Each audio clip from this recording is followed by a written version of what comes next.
उत्तर प्रदेश सरकार के कृषि मंत्री सूर्य प्रताप शाही आज अपने गांव पकहा में थे, जहां उन्होंने अपने गांव के बगल से गुजरने वाली खुनवा नदी में घंटों साफ सफाई का कार्य किया। आज गंगा दशहरा पर्व है। इस अवसर पर सभी ग्रामीणों के सहयोग से लगभग 4 घंटे तक सफाई का कार्य किया गया। कृषि मंत्री सूर्य प्रताप शाही खुद नाव पर सवार होकर खुद अपने हाथों से सफाई कर रहे थे और पूरे मानव योग से मंत्री जी ने नदी की सफाई की। लगभग 4 घंटे तक सुबह 6 बजे से लेकर 10 बजे तक लगातार मंत्री जी की सफाई अपने हाथों से की। कृषि मंत्री खुद नाव पर सवार होकर सफाई में लगे हुए थे। साथ ही ग्रामीण और आसपास के लोग भी उनका सहयोग कर रहे थे। मंत्री जी ने लगभग 4 घंटे कड़ी मेहनत की और काफी हद तक साफ सफाई का कार्य किया। कृषि मंत्री ने कहा कि आज गंगा दशहरा है। गंगा सभी नदियों की माँ है। जब मैं चुनाव में आया था तो देखा नदी की हालत खराब थी। लोगों ने भी टिप्पणी की थी, तो मैंने कहा था 15 तारीख के बाद मैं गांव पहुंचूंगा और खुद सफाई करूंगा। आज बिना किसी सरकारी खर्चे के नदी की सफाई की गई है।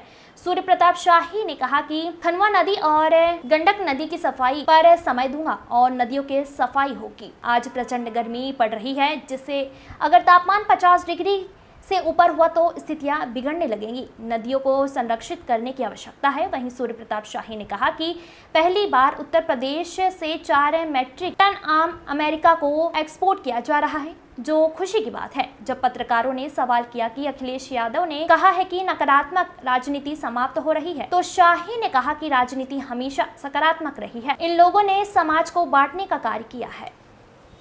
खनवा नदी की लगातार 3 घंटे तक सफाई की, क्या मकसद है, क्या उद्देश्य है इसका? देखिए, ये आज तो गंगा दशहरा है और गंगा सभी नदियों की एक तरीके से माँ है, स्रोत हैं। मेरे गांव का सौभाग्य है कि इस इलाके से हमारी ये नदी खनवा नदी गौतम बुद्ध के परिनिर्वाण स्थली के पास सोनबरसा पांडे से निकलती है और निकल करके ये भटनी होते हुए और जा कर के करवनिया घाट के पास भाटपार में छोटी गंडक में मिलती है। मैं अभी 1 तारीख को यहाँ आया था चुनाव के दिन वोट डालने के लिए, तो उस दिन मैंने देखा कि इसकी हालत बहुत ख़राब है। मैं घाट पर गया था, थोड़ी सफाई उस दिन कराया था। बहुत सारे लोगों ने उसके ऊपर अनेक प्रकार की टिप्पणियाँ करी थी, लेकिन मैं उसी दिन कह करके गया था गांव में कि मैं 15 तारीख के बाद आऊँगा और 15 तारीख के बाद इस नदी की सफाई का काम हम लोग करेंगे। कल मैंने इसकी परसों सूचना दिया और कल शाम को अगल बगल के सारे ग्राम प्रधान और जो जागरूक सामाजिक कार्यकर्ता हैं उनके साथ बैठ कर के मैंने अपील किया कि पत्थरदेवा ब्लॉक में ये बंजारिया से लेकर के और इधर के बीच में नदी आती है और आप सब लोग अपने अपने गांव के भीतर जो जिस गांव से गुजरती है उसमें सफाई की शुरुआत करें।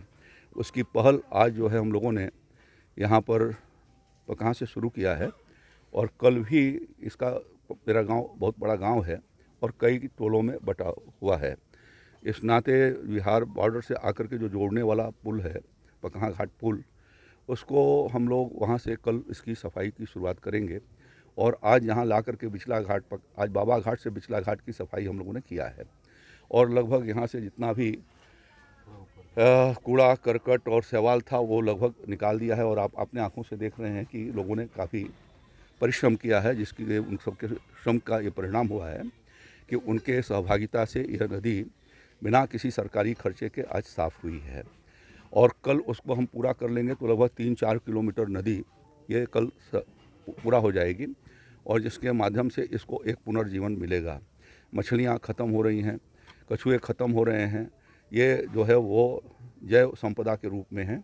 अभी जब हम लोग सफाई कर रहे थे तो 3-4 कछुए के बच्चे मिले, तो उनको भी पोल्यूशन की वजह से, ऑक्सीजन की कमी की वजह से मछलियाँ भी ख़त्म होती हैं और कछुए भी ख़त्म होते हैं। तो उनको ये सफाई हो जाएगी तो पुनर्जीवन उनको मिलेगा और मैं ये आग्रह किया हूँ, मेरे भाई ही यहाँ के प्रधान हैं और बाकी ग्रामवासियों से, कि अब नदी के भीतर किसी प्रकार का कूड़ा नहीं डाला जाएगा और पुलिस के लोगों को भी मैंने कहा है कि जो लोग करते हैं उनके खिलाफ कार्रवाई करें और उसके भीतर किसी तरीके का कूड़ा नहीं डाला जाएगा।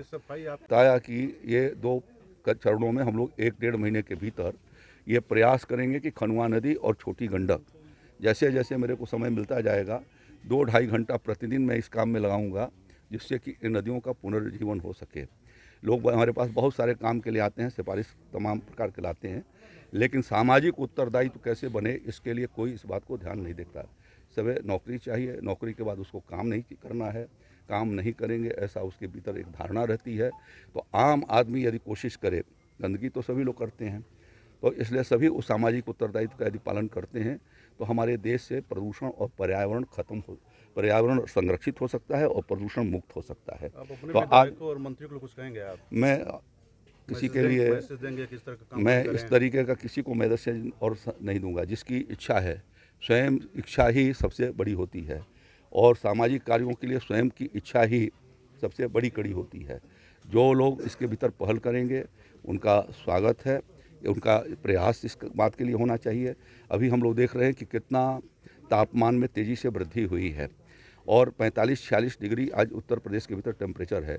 यदि ये टेम्परेचर 50 डिग्री तक पहुंच जाएगा तो उसके बाद लोगों का जीवन दूभर हो जाएगा। 50 से 52 जब यदि होगा तो नदियां सूख जाएंगी, पानी का जलस्तर कम हो जाएगा, लोगों का मानव जीवन दूभर हो जाएगा।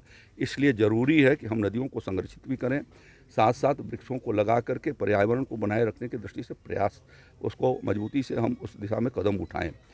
और योगी आदित्यनाथ जी की सरकार ने पिछले वर्षों में प्रयास किया और लगभग अब तक 1.5 करोड़ से ज़्यादा पौधों को लगाया जा चुका है। लेकिन पौधों के लगाने के बाद उसको जीवन मिल सके, एक बार हम अभियान चलाते हैं तो उन गांव के लोगों ने यदि उस उत्तरदायित्व को संभाल लिया कि हमको पेड़ों के भीतर पानी देना है, उसको बचा करके रखना है, अपने घरों में 4-5 पेड़ अपने घर के आसपास या अपने पिता माता के नाम पर, किसी के भी नाम पर ये लगाते हैं और उसको बचाएंगे तो हम बहुत बड़ा एक उपकार मानव जीवन के ऊपर और प्रकृति के ऊपर करेंगे। तो मैं आग्रह आज यही करना चाहूँगा गंगा दशहरा के दिन कि माँ गंगा के सफाई का अभियान चलता है, उसमें हम लोग जब जाते हैं तीर्थयात्री स्नान करने के लिए तो अपने कूड़े करकट कपड़े उसके भीतर डाल करके चले आते हैं। नदियाँ पवित्र नदियाँ हैं जिनका पूजन भी होता रहा है और हमारे देश के भीतर पीने के पानी के इस्तेमाल में भी, भोजन बनाने के इस्तेमाल में नदियों का पानी होता रहा है। तो हमको इस बात की कोशिश करना चाहिए कि हमारी जो जीवन रेखा है, नदी या वन, इनको हम बचा करके रखें, अन्यथा जो इस तरीके का जलवायु परिवर्तन हो रहा है इनका अनाज के उत्पादन पर भी दुष्प्रभाव पड़ रहा है और उनकी उपज घट रही है, लागत लोगों की बढ़ रही है, उपज घटेगी। तो ये सब चीज़ें प्रकृति के साथ हम यदि खिलवाड़ करना बंद नहीं करेंगे तो ये आगे आने वाले दिनों में चुनौतियां हैं। उस चुनौती को पकहागढ़ हमारे गांव ने इसको आज स्वीकार किया है और अपनी नदी को साफ करने का काम किया है। आगे के दिनों में क्रमशः हम लोग इसको आगे की ओर बढ़ाते जाएंगे और ये सफाई अभियान ये सिर्फ आज ही नहीं है, कल अभी चलेगा। कल मुझे जाना है, परसों प्रधानमंत्री जी का कार्यक्रम है बनारस में, उसके पहले कल हम एक और ये अवसर है कि उत्तर प्रदेश से पहली बार 4 मेट्रिक टन यानी 40 कुंटल आम अमेरिका के लिए एक्सपोर्ट हो रहा है। अमेरिका के भीतर मानक बहुत सख्त हैं और हम लोगों ने कोशिश किया है कि राज्य के भीतर से अभी यूरोप को हमारा एक कंटेनर गया है लखनऊ से 10 टन का। हम लोगों ने यह प्रयास किया है कि अमेरिका को एक्सपोर्ट हो, तो कल उसको फ्लैग ऑफ मुझे करना है। इस नाते मैं लखनऊ जाऊंगा और परसों प्रधानमंत्री जी का कार्यक्रम है जिसमें वो पीएम किसान सम्मान निधि की 17वीं किस्त जारी करेंगे। लगभग 11 करोड़ किसानों को 22,000 करोड़ रुपए की धनराशि बनारस से प्रधानमंत्री जी के द्वारा मुक्त किया जाना है और साथ साथ में उन्होंने लखपति दीदी बनाए जाने का एक संकल्प के भीतर उन्होंने इस बात को रखा था। तो उस कार्यक्रम के भीतर भी कुछ उस योजनाएं वहाँ से प्रारंभ की जाने वाली हैं। मैं इस अवसर पर आप सबने सहयोग किया, इसके लिए सभी मैं ग्रामवासियों को, अगल बगल के ग्राम प्रधानों को और वहाँ के गांव के लोगों को जिन्होंने आज की सफाई कार्यक्रम में सहयोग किया है, मैं उन सबको हृदय की गहराइयों से उनका अभिनंदन करता हूँ, उनको धन्यवाद देता हूँ। मंत्री जी